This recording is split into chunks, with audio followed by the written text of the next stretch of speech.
I was holding a paper cup of coffee that cost $3.75, standing under the bright white lights of aisle 7 at Best Buy, when the screen in front of me went black mid-sentence. Just cut off. No fade.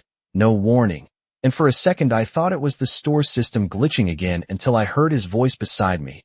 Calm, flat, practiced. Enough of this trash. And I turned just slightly, not fully. Just enough to see Jason's hand lowering the remote like he owned the place. Like he owned the moment. Like he owned me. And there were at least 12 people within 10 feet of us. A couple comparing soundbars. A kid holding a PlayStation controller. A woman in a red jacket waiting for a demo. All of them looking up at the same time, because silence in a store like that doesn't happen naturally. It gets created, and I felt it immediately. That shift, that pressure, that quiet attention that makes everything sharper than it should be. The hum of the fluorescent lights, the faint bass from the home theater section 20 feet away, the smell of plastic and new electronics. All of it closing in while I stood there with a remote that no longer worked in my hand and a man who had decided, in that exact second, that my choices didn't matter anymore. And I didn't argue. I didn't reach for the screen. I didn't say a word, because I've spent 42 years watching people reveal themselves in small moments. Not the big ones, not the loud ones, the small ones, the ones they think don't count. And this counted. This was a line. And I knew it the same way I knew Margaret used to set her mug down at exactly 9 p.m. every night. Same spot on the table, same soft sound, ceramic against wood, a routine so steady you could set your watch to it.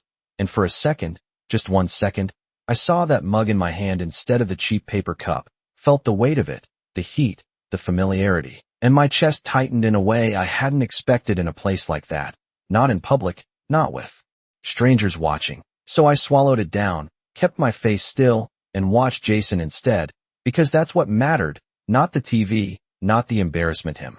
And he slipped the remote into the inside pocket of his jacket like it belonged there, like it had always belonged there, a small movement, practiced, deliberate, and then he stepped half a pace forward, just enough to put himself between me and the screen, blocking my view, controlling the space, controlling the moment, and I noticed that too. I notice everything now, the way his shoulders squared, the way his chin lifted just slightly, the way he didn't look at me directly, not yet, because men like him don't look until they're sure you've already accepted the shift, and I hadn't, not yet, but I let him think I had, because there's power in that, in letting someone believe they've already won. And one of the store clerks, a kid, maybe 21, wearing a blue polo with a name tag that said Ethan, took a step closer from about 8 feet away, hesitant, unsure if he should intervene or sell something, and he said, "Sir, is everything okay with the display?" Not to me, not really, to Jason, because that's who he thought was in charge, and Jason gave a small smile, polite, controlled, the kind you use when you're dismissing someone without saying it out loud, and said, "Yeah, we're good." Just like that. 2 words, clean, final, and Ethan nodded, stepped back, problem solved. Or at least that's what it looked like. And I stood there another 3 seconds, maybe 4, long enough to let the moment settle, long enough to feel the weight of it fully, because you can't act on something you don't understand, and I needed to understand exactly what had just happened, not the action, the meaning, the intent behind it, and I realized, standing there under those lights, that this wasn't about a television show.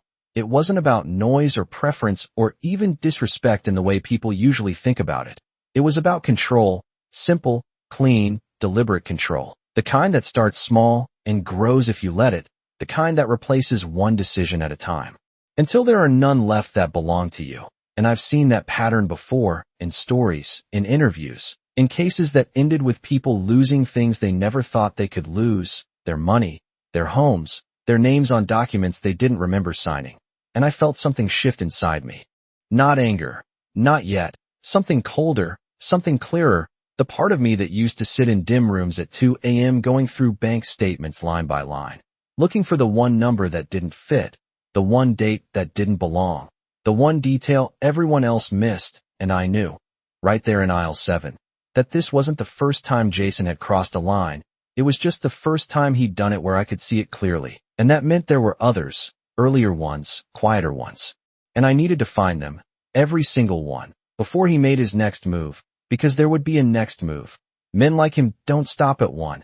and as I turned to leave, setting the empty coffee cup on a display table marked $199.99 for a set of speakers I didn't need, I heard Ethan again, softer this time, unsure, speaking to me instead of Jason, and he said, "Sir, do you want me to turn it back on?" And I paused, just for a second, long enough to make it look like I was considering it, long enough to let Jason believe the answer mattered. And then I shook my head, small, controlled, and said, "No, that's all right." Because I already knew I wasn't coming back for the show. I was coming back for the truth. And as we walked out of the store at exactly 7:48 p.m., I glanced once more at Jason's jacket, at the shape of the remote pressing against the fabric, and I thought, not for the first time, how easy it is to take something from someone when they don't realize you've already been taking from them for months. And that's when Jason stopped just outside the automatic doors, turned to me for the first time that night, and said, "This isn't your house anymore, Richard." It was a little past 8:30 by the time I pulled into the driveway of the house I bought in 1998, the one that cost me $212,000 back then and was now worth just over $620,000 according to the last property assessment. And the porch light was already on, which meant Jason had gotten home before me, which meant he had time to settle in, to take position, to decide how the evening was going to go before I even stepped through the front door. And I sat in the car for a moment longer than necessary. Engine still running, hands resting on the steering wheel, listening to the quiet hum of the dashboard and the faint ticking sound the engine makes after a drive, and I thought about Margaret again, the way she used to stand at that same door at exactly 9 o'clock every night with her mug in hand, waiting for me to come in. The light behind her, warm, steady, predictable, and I felt that same tightness in my chest from earlier, sharper now, closer, because this was where it all connected, not a store, not strangers, this house, this space, this life that had been built over 31 years and was now being adjusted piece by someone who had only been part of it for 12. And I turned off the engine at 8:34 p.m., stepped out, and walked up the 3 concrete steps to the front door, noticing the new keypad lock that had been installed 6 weeks ago. The one Jason said was for security, the one that replaced the brass handle Margaret had chosen in 2002. And I paused for half a second before entering the code. The same code I had used for 18 years on my old office safe, because Jason said it was easier for everyone to remember, and the door clicked open with a soft electronic sound that still did not feel like mine. And when I stepped inside, the smell of the house was different, not wrong, just different, less like mint tea and old books and more like something neutral, something controlled, like the scent had been managed the same way everything else had been managed over the past 6 months. And I set my keys down on the table by the door at exactly 8:36 p.m., the same spot I had used for years, and walked into the kitchen where Jason was already seated at the table with my laptop open in front of him.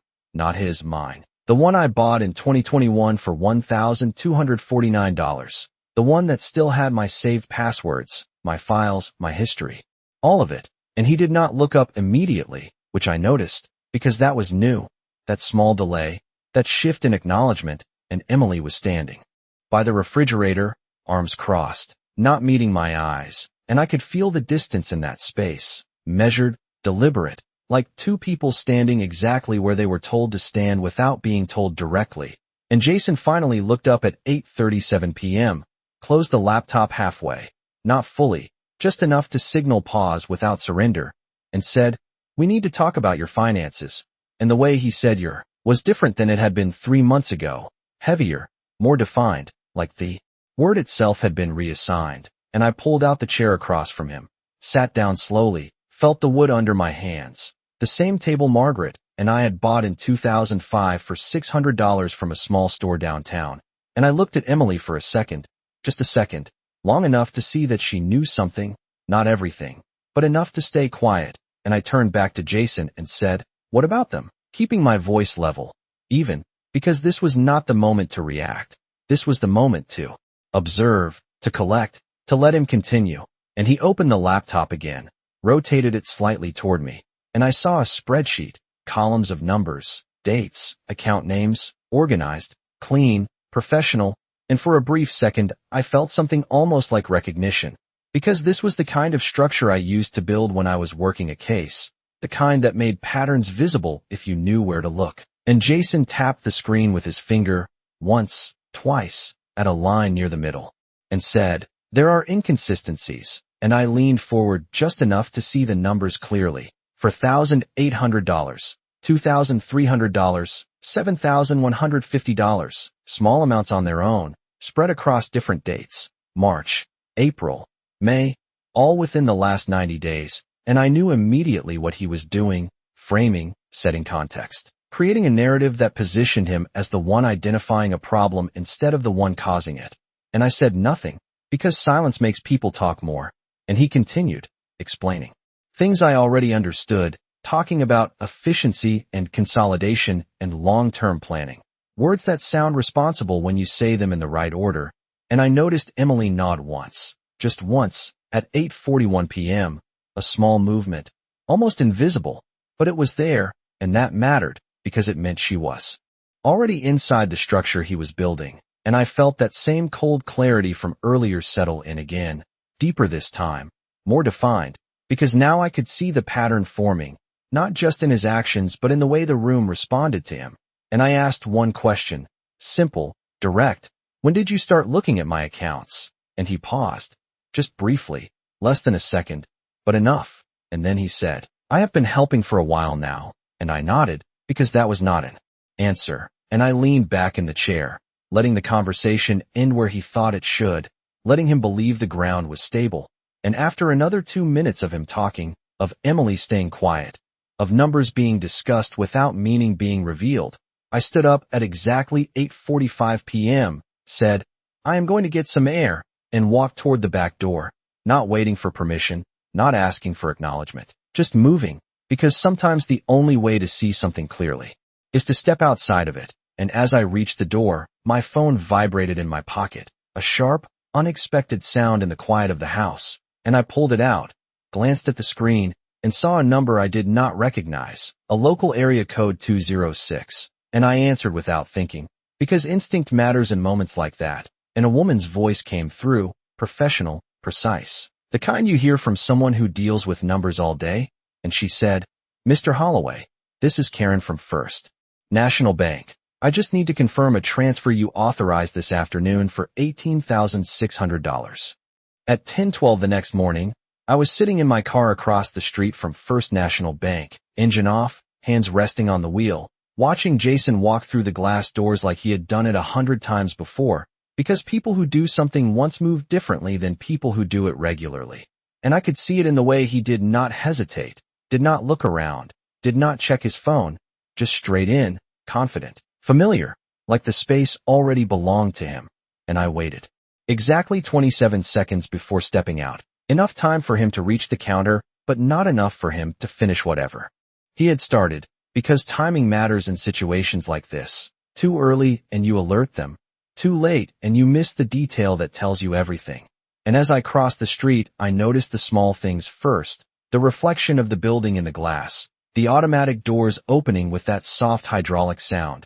The cool air inside set to 72 degrees. The faint scent of polished floors and paper, and I slowed my pace just slightly. Not enough to draw attention, just enough to take in the layout. For teller stations, 2 occupied, 1 manager desk behind glass, a digital clock on the wall reading 10:13 a.m., and I saw him at counter number 4, exactly where I expected him to be, leaning slightly forward, speaking in a low voice to a woman in a navy blazer with a name tag that read Sandra. And I positioned myself about 18 feet behind him, close enough to hear fragments, far enough to look like I was just another customer waiting my turn, and I kept my hands in my pockets, posture relaxed, breathing steady, because the moment you look like you are watching someone is the moment they know they are being watched, and I have learned that lesson the hard way more than once. So I watched without watching, listened without appearing to listen, and I caught pieces of it, numbers mostly, dates, confirmations, the kind of language that sounds ordinary if you do not know what you are listening for, but I did. And when Sandra asked, "Can you confirm the account ending in 8842, I felt something shift inside me. Not surprise, not yet, recognition, because that was one of my accounts, the one I used for property taxes and long-term expenses, the one that did not move often. And Jason answered without hesitation. "Yes, that is correct," his voice steady, controlled, like he had practiced saying it. And then I saw the document, just for a second. When he turned slightly, a single sheet, printed, clean, with a signature line at the bottom, and I leaned just enough to see the edge of it, the curve of a letter, the familiar shape of my own name, and I felt my jaw tighten, just slightly, because there is something about seeing your name in the wrong place that changes the air around you, makes it heavier, more precise, and I stayed where I was, counting seconds in my head. 1, 2, 3, up to 48 before Sandra nodded and began typing, her fingers moving across the keyboard in quick, practiced motions, and Jason stood there, hands resting lightly on the counter, not tense, not rushed, like this was routine, like this was part of a system that had been running longer than I realized. And I thought about the call from the night before, the $18,600. The confirmation I never gave, and I began to connect the pieces, not fully, not yet, but enough to know this was not an isolated incident. This was a pattern, and patterns leave trails if you know how to follow them. And that is what I was doing now. Following, not confronting, not interrupting, just gathering, because evidence matters more than reaction. And I let another minute pass, 60 seconds exactly, before stepping forward as if it was my turn, closing the distance between us to less than 6 feet, and Jason did not turn, not immediately, which told me something else. He did not expect me to be there, which meant he believed he was operating outside of my awareness, and that belief was the only advantage I had at that moment. So I kept my expression neutral, my movement slow, and I looked past him to Sandra and said, "Good morning," like I belonged there, like nothing was wrong, and she looked up, polite, professional, and said, "I will be with you in just a moment, sir." And I nodded, stepping slightly to the side, positioning myself so I could see both of them without making it obvious. And Jason finally turned then, just a fraction, enough to register my presence. And for a brief second our eyes met, and I saw it. Not panic, not fear, something else, calculation, fast, immediate, the kind that happens when someone is adjusting a plan in real time. And he smiled, small, controlled, the same smile from the night before, and said, "I did not expect to see you here," and I returned it, just as controlled, and said, "I had some business to take care of," because that was true, just not in the way he thought. And Sandra finished typing, reached for a stamp, pressed it down on the document with a firm motion, and said, "All right, everything is set." And Jason nodded, took the paper, folded it once, twice, precise, and slipped it into a folder. And as he did, the corner shifted just enough for me to see it clearly this time. Not a fragment, not a guess, the full line, printed in black ink, clean, official, and my name was there, Richard Holloway, followed by a signature that looked exactly like mine, same angle, same pressure, same flow, and below it, in smaller type, a line that read, "Authorized. Transfer, $18,600. And I felt something drop inside me. Not fall, drop, straight down. Heavy, final, because this was no longer suspicion, no longer pattern. This was confirmation, and I stepped back, just one step, letting the moment settle, letting the information fix itself in place, because once you see something like that, you cannot unsee it. And I knew what I needed to do next. Not immediately, not in that room, but soon, very soon. And as Jason turned to leave, folder in hand, he brushed past me without stopping, without another word, like the interaction was already finished in his mind, like I had already accepted whatever role he had assigned me. And I watched him walk toward the exit, counting his steps, 1 through 9 until the doors opened, and he disappeared into the light outside. And I stood there for another 2 seconds before Sandra's voice pulled me back, closer, clearer, and she leaned slightly forward, lowering her voice just enough to make it personal, and said, "Sir, do you want me to print a copy of the authorization form you signed last week?" It was nearly 2:05 p.m. when I stepped into Martin Blake's office on the 14th floor of a glass building on Fifth Avenue, the kind of place where everything feels deliberate, the temperature set at exactly 71 degrees, the carpet thick enough to quiet your steps, the receptionist speaking in a voice that never rises above polite, and I gave my name, waited 12 seconds, and was led down a hallway lined with framed certifications and degrees dated 1992, 1998, 2006, each one marking years of experience that suddenly mattered more than they had the day before, and Martin was already standing when I entered, tall, gray at the temples, wearing the same navy suit I remembered from 10 years ago when I interviewed him for a financial fraud case, and he looked at me for less than 2 seconds before saying, "You look like you did not come here for a casual conversation." And I closed the door behind me, set the folder on his desk, and said, "I need you to look at something." Because there is a point where explanation becomes unnecessary and evidence speaks first, and he did not ask questions.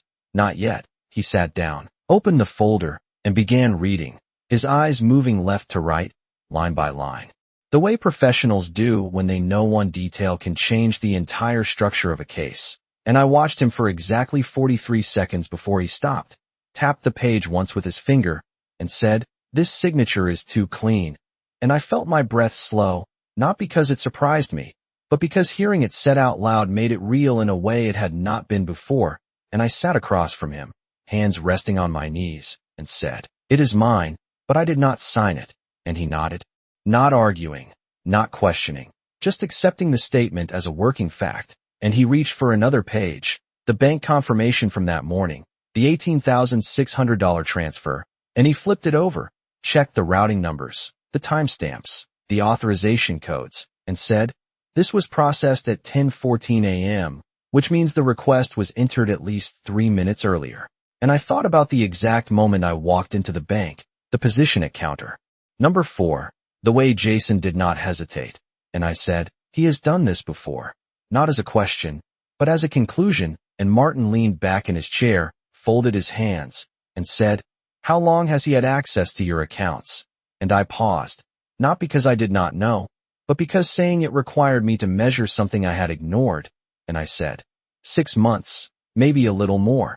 And he nodded again, slower this time, and said, "Then this is not about one transfer." And he turned his computer screen toward me, opened a blank document, and began typing, pulling information from the papers, the dates, the amounts, building a structure in real time, and I watched the numbers appear. May 14th, April 22nd, March 3. Each one connected to a figure, 4,800, 7,150, 18,600, and the list began to grow, and I felt something tighten in my chest again, not grief this time, something sharper, more precise, because this was the pattern forming in front of me, the one I had suspected but not yet seen in full, and Martin stopped after entering 7 entries, turned the screen slightly, and said, "This is already over $47,000. And that is just what you brought me." And I swallowed, slow, controlled, because numbers like that do not just represent money. They represent time, trust, access, all the things that had been quietly adjusted without my consent. And I said, "He married my daughter 12 years ago," because that detail mattered now in a way it had not before, and Martin glanced up briefly, then back to the screen, and said, 12 years is long enough to build trust, and long enough to understand how you operate." And I nodded, because that was true, and I added, "He lost money a few years ago, real estate, a development that collapsed in 2021, around $300,000, and Martin stopped typing for a second, just one, and then continued, faster now, like the missing piece had just been placed into position, and he said, "That explains the timing." And I felt that word settle, timing, because this was not random, this was not opportunistic, this was planned, measured, executed, over months with a clear objective, and I asked, "What does he actually want?" And Martin did not answer immediately. He finished typing, added 2 more entries, then turned the screen fully toward me, and said, "Control." One word, simple, direct, and I felt it land, because it matched what I had seen the night before, the television, the remote, the way he stood between me and the screen, and Martin continued, "If he can establish that you are financially irresponsible or mentally declining, he can petition for control over your assets, possibly the house, especially if your daughter supports the claim." And I thought about Emily, standing by the refrigerator, nodding once at 8:41 p.m., and something inside me shifted again, deeper this time, because this was no longer just about money. This was about position, authority, ownership of a life I had built over decades, and I pressed my hand briefly against my mouth, just for a second, because the weight of it came all at once. 12 years, 6 months of quiet changes, one signature that was not mine, and I forced myself to lower my hand, to stay in the moment, because collapse does not help you build a case. And Martin closed the file, looked directly at me, and said, "You came here before he filed anything, which means you still have control, but not for long." And I nodded, because I understood what that meant. And he reached for his phone, tapped the screen, and said, "I am going to pull a preliminary report on all accounts under your name."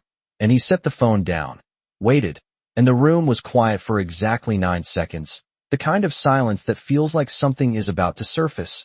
And then the printer on the side table started, a low mechanical hum, paper feeding through, one page, then another, then a third, and Martin stood, walked over, picked up the stack, and flipped through it once, quick, efficient, and when he turned back toward me, his expression had changed, not dramatically, just enough, and he placed the pages on the desk in front of me, tapped the top sheet once, and said nothing, and I looked down, at the column of numbers, the dates, the totals, and before I could speak, before I could even process the full scope of what I was seeing, the office phone rang, sharp, precise, cutting through the room, and Martin answered on the second ring, listened, for 3 seconds, and then said, "Yes, put her through."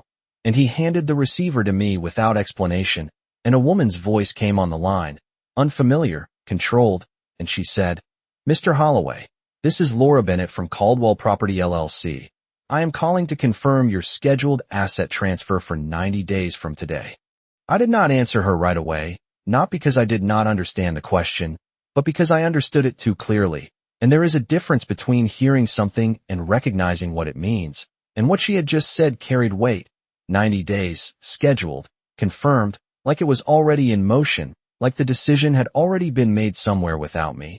And I looked at Martin, just briefly, and he gave a small nod, the kind that says listen first, speak second. So I brought the receiver closer and said, "I think there has been a mistake," keeping my voice even, controlled, the same way I used to when I needed someone on the other end of the line to keep talking. And she did, immediately, professional, efficient, unaware of what she had just exposed, and she said, "I have the documentation in front of me, Mr. Holloway. This was initiated on June 3rd at 2:17 p.m., full asset transfer. Authorization tied to Caldwell Property LLC. Effective in 90 days pending final confirmation." And I felt my fingers tighten slightly around the receiver, not enough to show, just enough to anchor myself in the moment, because dates like that matter. June 3rd, 2:17 p.m., a specific point in time where something shifted without my knowledge, and I said, "Can you tell me the total amount associated with that transfer?" And there was a brief pause, maybe 2 seconds, the sound of papers being adjusted on her end, and then she said it, clearly, without hesitation. "The projected transfer value is $620,000, based on current property valuation and liquid account balances." And for a second, just one, the room felt smaller, quieter, like the air had been pulled inward, because that number was not just a number, it was the house, the accounts, everything consolidated into one figure, one clean, final total, and I pressed my hand briefly against my mouth again. A reflex I could not quite stop, because hearing it out loud made it impossible to pretend this was still a partial problem. This was the full scope, the entire structure, and I forced myself to lower my hand, to stay present, because there was still information to gather, and I said, "Who authorized this?" And she answered without pause, "The authorization was submitted under your name, verified through digital signature and supporting documentation." And I closed my eyes for half a second, not longer, just enough to steady the thought that followed, because this was not just access, this was replication, precision, a level of detail that required time, observation, familiarity, and I said, "I did not authorize that transfer." And there was a shift in her tone then, subtle but real, professional concern replacing routine confirmation, and she said, "In that case, sir, we may need to escalate this internally." And I nodded even though she could not see it, because escalation was exactly what I needed, just not from her, not yet. And I said, "I will be addressing this through legal channels." And before she could respond, I ended the call, not abruptly, just cleanly, because the conversation had given me everything it could, and I placed the receiver back on Martin's desk, sat there for a second, maybe two, letting the silence settle, and then I looked at him and said, $620,000. And he exhaled slowly, leaned back in his chair, and said, that is not a mistake, that is a plan. And I nodded, because that was the only word that fit. Plan, structured, timed, supported by documentation that looked real enough to pass through a bank system. And I reached for the stack of papers he had printed earlier, flipping through them one by one. 14 transactions, 5 months, amounts ranging from $2,300 to $18,600, all feeding into the same destination, Caldwell Property LLC. And I began to see it clearly now, not as separate actions, but as steps, incremental, controlled, building toward that final number, 620,000, the full transfer, the end point. And I said, he has been preparing this for months. And Martin nodded, tapping the top page once, and said, 5 months minimum based on these entries. But the groundwork started earlier: access, trust, documentation. All of that takes time. And I thought about the keypad lock 6 weeks ago, the laptop on the table the night before, the way Emily had nodded at 8:41 p.m., and something inside me tightened again, not just at what he had done, but at how long it had been happening without me seeing it. And I pressed my hand flat against the desk, steady, because this was the moment where people either react or act. And I had spent too many years watching others react to make that mistake myself. And I said, what is the next step? And Martin leaned forward, his voice lower now, more focused, and said, we move before he does. We document everything, freeze what we can, and build a case that stops the transfer before those 90 days are up. And I nodded, because that was the path, not confrontation. Not yet. Structure, evidence, timing, the same principles that had guided every investigation I had ever worked. And I reached into my pocket, pulled out my phone, and opened the banking app, entering my password slowly, deliberately, because I needed to see it myself, not on paper, not through someone else's system, but directly. And the screen loaded, accounts listed, balances displayed, and I scrolled, one account, then another, checking the numbers, comparing them to what I knew they should be. And there it was, the difference, not dramatic at first glance, but precise, measurable. And I began to add it up in my head, transaction by transaction, date by date, until the total aligned with what Martin had shown me. $163,400 already moved, already gone. And I felt that same cold clarity settle in again, deeper now, sharper, because this was no longer a question of whether something was wrong. It was a question of how far it had gone and how much time I had left to stop it. And I looked up at Martin, ready to speak, ready to move forward, when my phone vibrated in my hand. A new notification, a message, and I glanced down, saw the sender's name, and for a second, just one, everything else in the room faded, because it was not Jason, not Martin, not the bank, it was Emily. And the message was short, only 12 words, and it read, Dad, do not come home tonight. Jason says it is already handled. It was a little after 8:12 p.m. when I parked 2 houses down from my own driveway, engine off, lights out, sitting in the dark with my phone in my hand, and Emily's message still open on the screen, 12 words that did not feel like hers, not in the way she used to speak, not in the way she used to write. And I read it again, slowly. Dad, do not come home tonight. Jason says it is already handled. And I felt something inside me give way. Not loud, not dramatic, just a quiet collapse that settled in my chest and stayed there, because I had raised her for 38 years, knew the rhythm of her words, the way she softened things, the way she explained. And this was none of that. This was controlled, reduced, like something had been filtered through someone else first. And I pressed my hand against my mouth for a second, just one, because the weight of it hit all at once. 12 years of knowing him, 5 months of quiet changes, 90 days until everything was transferred. And now this, her voice, but not her voice. And I lowered my hand, forced myself to breathe, because collapse does not help you move forward. And I needed to move forward, not backward into what this meant emotionally, but forward into what it meant practically. And I looked up at the house. My house, built in 1998, paid off in 2016, lights on in the living room, shadows moving behind the curtains, and I reached into the passenger seat, picked up the ceramic mug I had taken from the kitchen earlier that morning, the one Margaret used every night at 9 p.m., chipped handle, faint scent of mint still there if you held it close enough. And I held it in both hands for a moment, feeling the weight, grounding myself in something that had not changed, something that had not been rewritten or transferred or signed away, and I set it down carefully in the cup holder, because I needed my hands free, steady, and I stepped out of the car at exactly 8:14 p.m., closed the door without sound, and moved along the side of the street, keeping to the shadows, not hiding, just not announcing myself, because this was not the time to be seen, this was the time to listen. And as I reached the side of the house, near the kitchen window, I slowed, positioned myself just outside the line of sight, and I could hear them inside, voices low but clear enough through the glass, and I recognized his first, controlled, confident, the same tone he used in the bank, the same tone he used in the store, and he said, "We are almost there, Emily, another 3 months and everything is legally ours." And I felt that drop again, heavier this time, because hearing it out loud removed any remaining doubt, and I stayed still, not moving, not reacting, just listening, because this was what mattered, not assumptions, not conclusions, his words, his intent. And Emily's voice came next, softer, uncertain, but present, and she said, "Are you sure this is the right way?" And there was a pause. Maybe 2 seconds, the kind that carries weight, and then he answered, "He will not even notice. He already trusts me with everything."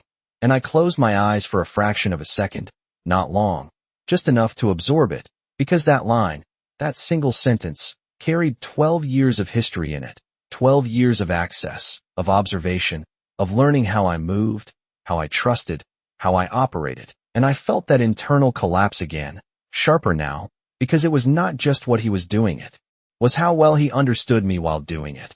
And I forced my eyes open, focused on the present, because this was not the moment to drift into regret.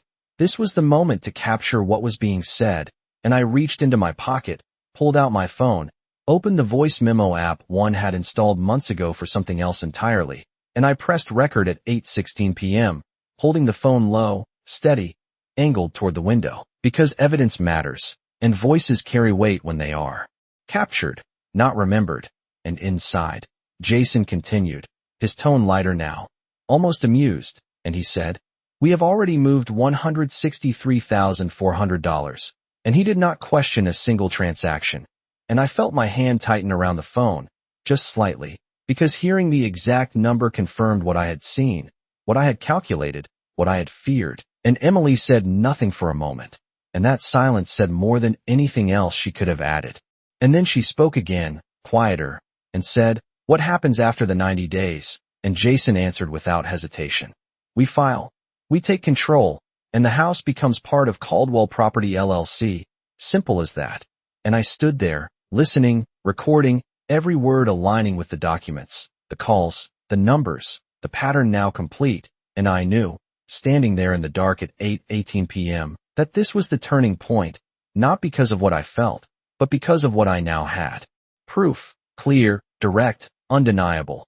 And I let another 10 seconds pass before stopping the recording, saving the file with a simple name, June 14th, 8:16 p.m., because details matter later, and I stepped back from the window, careful, quiet, not wanting to risk a sound that would change the situation before I was ready. And I moved toward the front of the house, keeping my pace even, controlled, because the next step had to be precise, not reactive.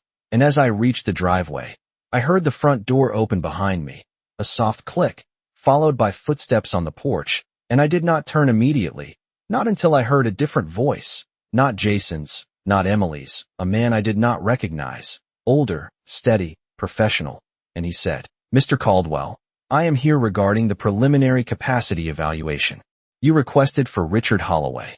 It was just after 9:05 a.m. the next morning when I walked into the county courthouse on 3rd Avenue, the kind of building that does not change no matter how many years pass, the same marble floors, the same echo of footsteps, the same metal detector at the entrance where a security guard nodded without really looking at me, and I carried the folder under my arm. The one Martin had prepared at 6:30 a.m. with 14 documented transactions, 1 recorded conversation, and 3 signed statements. Each page numbered, each detail aligned, because this was no longer a question of suspicion. This was structure, and I moved through the hallway to room 302, the clerk's office, where the clock on the wall read 9:11 a.m., and I stepped up to the counter, placed the folder down, and said, "I need to file an emergency asset protection request," keeping my voice steady, because tone matters in places like this. And the clerk, a woman in her 50s with glasses resting low on her nose, took the folder, opened it, and began reading, her eyes moving line by line the way Martin's had the day before, and I stood there, hands resting lightly on the counter, feeling the cool surface under my palms, grounding myself in the process, because this was the point where action replaced observation. And after exactly 90 seconds she looked up and said, "You are requesting an immediate freeze on all accounts under your name totaling approximately $163,400, plus a pending transfer of $620,000 tied to real property." And I nodded once, because hearing it summarized like that made the scale undeniable. And she continued, "Do you have legal representation?" And I said, "Yes, Martin Blake." And she wrote his name down at 9:13 a.m., stamped the top page with a firm motion, and said, "This will be processed within the hour." And I felt a shift, small but real, because that was the first line drawn, the first interruption in the plan that had been moving quietly for months. And I stepped back, thanked her, and moved down the hall to the registrar's office where Martin had instructed me to file the trust transfer, and I completed the paperwork at 9:27 a.m., signing my name deliberately, slowly, feeling the pen move across the paper, in a way that was unmistakably mine, not a replication, not a digital trace, but real. And I handed it back, watched it be stamped, filed, entered into a system that does not forget, and by 9:40 a.m. the ownership of my primary assets had been placed into a protected trust under account number ending in 8842, the same number Jason had used the day before. And I stood there for a moment after it was done, just one, letting the finality of it settle, because this was irreversible in a way that mattered, not emotionally, but structurally. And I stepped outside into the morning light at 9:48 a.m., the air cool, the city moving around me like nothing had changed, and I pulled out my phone, checked the banking app, refreshed the screen, and saw it, the first confirmation, accounts flagged, transfers pending review, a system responding to the action I had taken less than 40 minutes earlier. And I felt something steady inside me, not relief, not yet, but alignment, the sense that the pieces were now moving in the right direction. And I began walking toward my car, parked 2 blocks away, when my phone rang, a number I recognized this time, Martin, and I answered on the first ring, and he said, "It is in motion, Richard. The freeze request has been received, and the complaint has been logged with financial crimes." And I said, "Good," because there was nothing else to add. And he continued, "He will be notified within the hour." And I stopped walking for a second, just one, because that mattered. Timing always matters. And I said, "Then I will be ready." And I ended the call, not because the conversation was over, but because the next part did not require words. It required waiting, and I got into my car at 9:56 a.m., set the folder on the passenger seat, and sat there for a moment, hands on the wheel, watching the reflection of the courthouse in the windshield, thinking about Margaret again, the way she used to say that control is not about raising your voice. It is about choosing the moment you act. And I realized she had been right in ways I had not fully understood until now. And I started the engine, pulled into traffic, and drove toward home, not to confront, not yet, but to be present when the structure I had just set in motion reached him, because I needed to see that moment, needed to understand how he would respond when the system pushed back. And as I turned onto my street at exactly 10:22 a.m., I saw his car in the driveway, the black BMW parked slightly off-center, and I slowed, pulled in behind it, turned off the engine, and stepped out, the house quiet from the outside, unchanged. And I walked up the steps, reached for the keypad, entered the code, and the door unlocked with that same soft electronic click. And as I pushed it open, I heard his voice from the living room, sharper now, less controlled, speaking into his phone, and he said, "What do you mean the accounts are frozen? That is not possible. I have full authorization." And I stepped inside, closed the door behind me, and he turned, saw me standing there.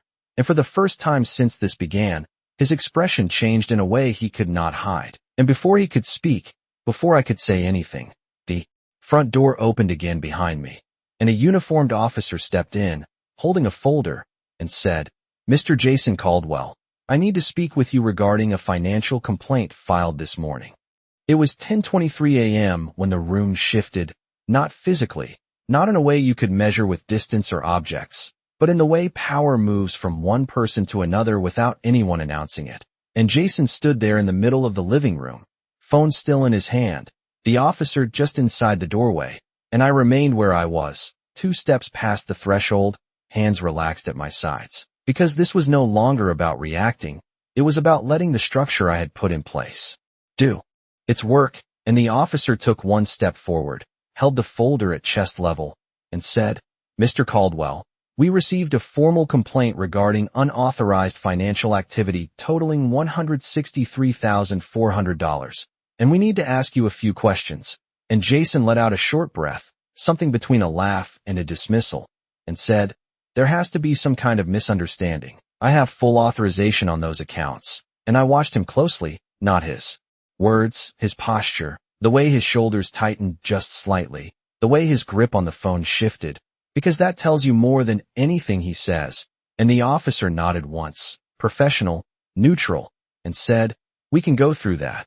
But I am also seeing a pending transfer request of $620,000 tied to this property, scheduled within 90 days. And I felt that internal drop again. The same one from the day before, but it did not linger this time. It passed through, because I had already acted on it. And Jason glanced at me then, quick, sharp, calculation in his eyes, and said, "This is what happens when you let someone who is not in full control of their faculties handle financial matters." And I heard the words, each one placed carefully, deliberately, and for a moment, just one, my hand moved toward my face. Instinct, that same reflex from before, and I stopped it halfway, lowered it slowly, because I understood what he was doing now, not just taking money, but building a narrative, positioning me as unreliable, unstable, creating the foundation for everything that would follow. And I felt that brief collapse again, sharp, contained, because 42 years, it had all been there, the signs, the patterns, and I had missed the beginning of it. And I let that thought settle for exactly 1 second before I pushed it aside, because regret does not change the present. And I stepped forward, 1 step, measured, and said, "Then we should look at the documentation," keeping my voice level, controlled, because tone matters in moments like this. And Jason turned fully toward me now, his expression tightening, and said, "You really want to do this right now?" And I met his gaze, steady, and said, "Yes." And the officer shifted slightly, opening the folder, and I reached into my pocket, pulled out my phone, and placed it on the table, screen facing up, and I said, "There is also an audio recording from last night, timestamped 8:16 p.m., that may help clarify things." And I saw it then, not panic, not fully, but a break in the control he had been holding, a fraction of a second where the calculation did not complete cleanly, and he stepped closer, lowering his voice, and said, "You do not understand what you are doing."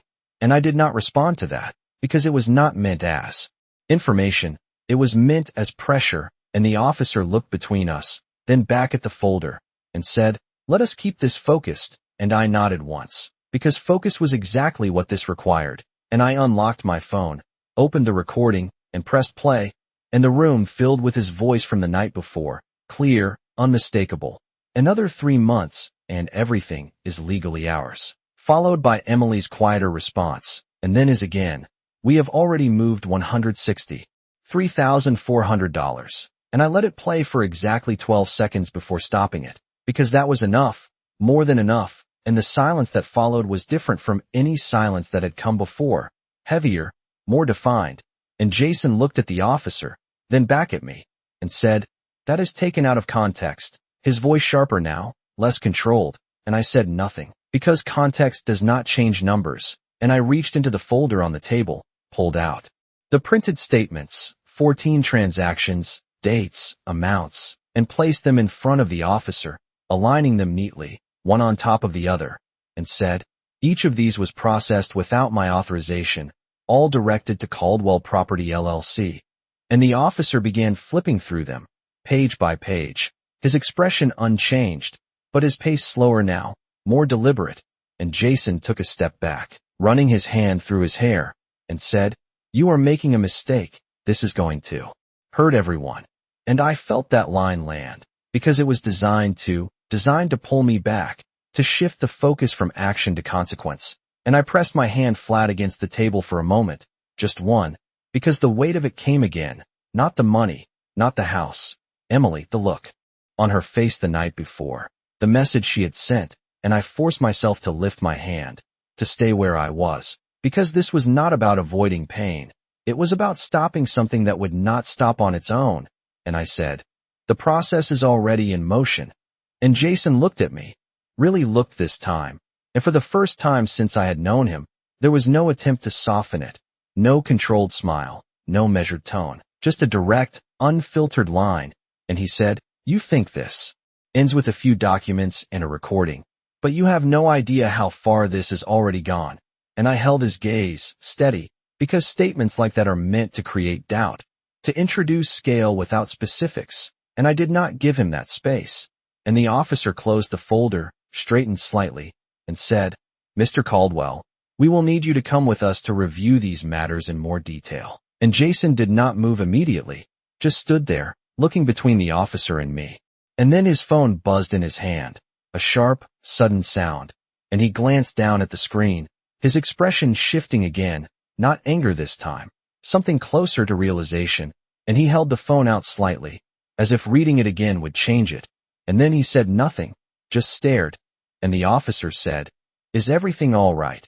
And Jason swallowed once, slow, and turned the screen toward him, and the officer read it silently, his eyes moving across the text, and then he looked up at me, not Jason, me, and said, "Mr. Holloway, this message is from your bank's fraud division, and it states that an additional series of transfers totaling $98,000 was scheduled to process at 11 a.m. today." It was 10:27 a.m. when the room shifted again, but this time it did not feel like a transfer of control. It felt like a system closing in, tightening around something that had been moving too freely for too long. And I stood there in the living room, the officer holding Jason's phone, the message still visible on the screen, $98,000 scheduled for 11 a.m., less than 33 minutes away. And I felt that brief collapse again, sharper than before, because the scale of it expanded in a single sentence, 163,400 already gone, 98,000 about to move, 620,000 planned, and I pressed my hand lightly against the edge of the table, grounding myself, because numbers like that can pull you into reaction if you let them, and I could not afford that. Not now. Not when timing mattered down to the minute. And the officer looked at me, then at Jason, and said, "We are going to need to verify all pending transactions immediately." And Jason shook his head once, quick, dismissive, and said, "This is getting blown out of proportion. Those are scheduled adjustments, not unauthorized transfers." And I watched him, not the words, the pacing, the way he shifted his weight from one foot to the other, the way his voice rose half a tone higher than before, because control was slipping, not completely, but enough to show where the pressure points were. And I said, "Then we should stop them until everything is clear." Keeping my voice level, because clarity is not something you argue against unless you have something to hide. And he turned to me, eyes narrowing slightly, and said, "You are interfering with your own financial plan." And I felt that line land, not as doubt, but as confirmation, because it was the same structure he had been building from the beginning. Redefine the narrative, shift responsibility, make the action appear logical. And I shook my head once, small, controlled, and said, "No, I am interrupting yours." And the officer stepped slightly forward, placing the folder on the table, and said, "We are going to contact the bank now." And he reached for his radio, spoke into it in a low, steady voice, requesting immediate verification on all pending transactions tied to my accounts. And I watched the process unfold, not quickly, not dramatically, but methodically, the way systems respond when they are activated properly. And I could feel the timeline compressing, minutes instead of months, actions instead of intentions. And Jason moved toward the window, then back, pacing 3 steps one way, 3 steps the other, and said, "You do not understand what you are setting in motion." And I looked at him, steady, and said nothing, because understanding is not something you explain in that moment. It is something you demonstrate. and the officer's radio crackled, a voice on the other end responding, confirming account flags, confirming pending holds, and the officer nodded once, listening, then said, "Understood," and lowered the radio, and there was a brief silence, maybe 4 seconds, where no one spoke, and in that silence I could hear the faint hum of the refrigerator, the clock on the wall ticking from 10:29 to 10:30 a.m., each second carrying weight now, each one moving us closer to that 11 a.m. deadline. And I thought about Margaret again, the way she used to say that time is not something you feel until it is almost gone, and I felt that now, not as panic, but as precision, every second accounted for, every action aligned, and the officer looked at me and said, "The bank has placed an immediate hold on all scheduled transfers pending investigation," and I nodded once, because that was the first confirmation, the first interruption of the immediate threat, and Jason stopped pacing, turned, and said, "This is temporary, it will be resolved," and I saw it then, not confidence, not control, something closer to recalculation, the next step forming behind his eyes, because people like him do not stop, they adjust, and I felt that internal collapse again, brief, contained, because I understood what that meant.